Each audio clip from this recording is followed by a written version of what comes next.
અરે, તમે દિવાળી માટે મકાઈ પૌવાનો ચેવડો બનાવી પણ લીધો અને તમારે આટલા સરસ મકાઈના પૌવા ખીલેલા થયા, એ કેવી રીતે શીખવાડજો ને.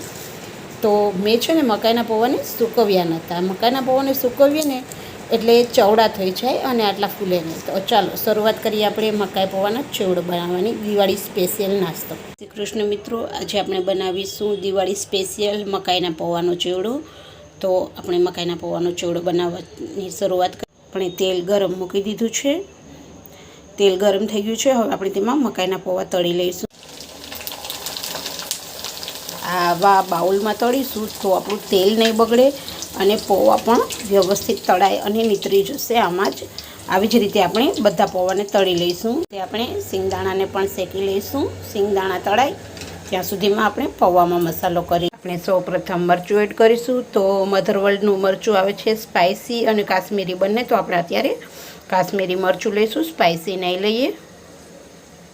અને સ્વાદ મુજબ નમક એડ કરીશું.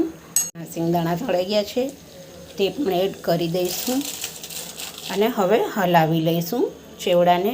તૈયાર છે મકાઈના પૌવા અને સિંગદાણાનો ચેવડો, દિવાળી સ્પેશિયલ મકાઈ પૌવા ચેવડો તૈયાર છે.